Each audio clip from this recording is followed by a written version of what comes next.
അപ്പോഴേ നമുക്ക് ഇന്നത്തെ നമ്മുടെ ലഞ്ച് പൊതി നോക്കിയാലോ, എന്തൊക്കെയുണ്ട് എന്ന്. ചോറ് ഞാൻ നേരത്തെ അങ്ങോട്ട് വിളമ്പി വെച്ചേട്ടോ. പിന്നെ ഇന്നലത്തെ പോലെ തന്നെ പച്ചപ്പയർ മെഴുക്കുവരട്ടി ഉണ്ടായിരുന്നേ. 2 കെട്ട് പയറാണ് കേട്ടോ മേടിച്ചത്. ഒന്ന് ഇന്നലെ വെച്ചു, ബാക്കി ഉണ്ടായിരുന്നത് ഇന്ന് വെച്ചു. അപ്പോൾ രാവിലെ എഴുന്നേറ്റപ്പോൾ ഞാൻ ആദ്യം കരുതിയത് പയർ തോരനാക്കാമെന്നാണ് കേട്ടോ. പക്ഷേ എൻ്റെ കാഴ്ചപ്പാടിൽ പയർ തോരനേക്കാട്ടിലും ഒരു പടി മുമ്പിൽ നിൽക്കുന്നത് പയർ മെഴുക്കുവരട്ടിയാണ് ടേസ്റ്റിൽ. അപ്പോൾ ഇതും കൂടിയല്ലേ ഉള്ളൂ, ഇതങ്ങ് മെഴുക്കുവരട്ടിയാക്കാമെന്ന് വെച്ചു. പിന്നെ നമ്മൾ വെച്ചത് മുട്ടത്തോരനായിരുന്നു കേട്ടോ. എന്നും മുട്ട ഓംലെറ്റ് അല്ലേ, അപ്പോൾ ഇന്നങ്ങ് മുട്ടത്തോരനാക്കാമെന്ന് വെച്ചു.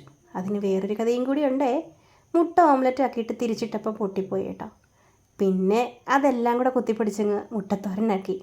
അതിന് ശേഷം 2 കൊണ്ടാട്ടമുളക് പൊരിച്ചത് വെച്ചു. പിന്നെ നമ്മുടെ അച്ചാറിൽ നന്നായിട്ട് ഉപ്പും പുളിയൊക്കെ പിടിച്ചേട്ടോ.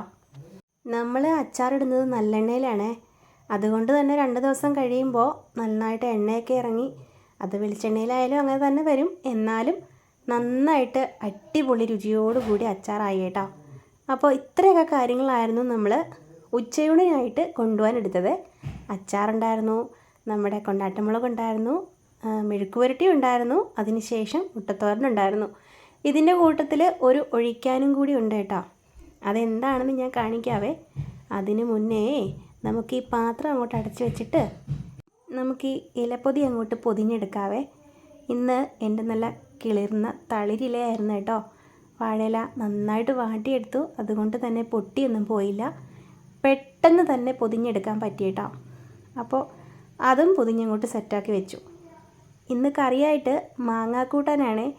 നമ്മുടെ അച്ചാറിട്ടതിൻ്റെ ബാക്കി ഒരു മാങ്ങ മാറ്റി വെച്ചിട്ടുണ്ടായിരുന്നു.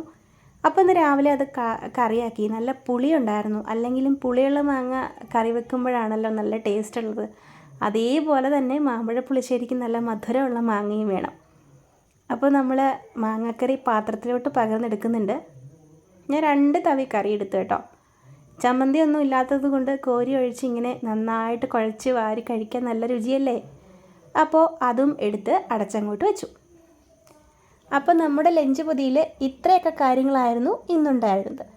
അത് സെറ്റാക്കിയൊക്കെ അങ്ങോട്ട് വെച്ചു. പിന്നെ പോകാനുള്ള തയ്യാറെടുപ്പൊക്കെ ആയിരുന്നു.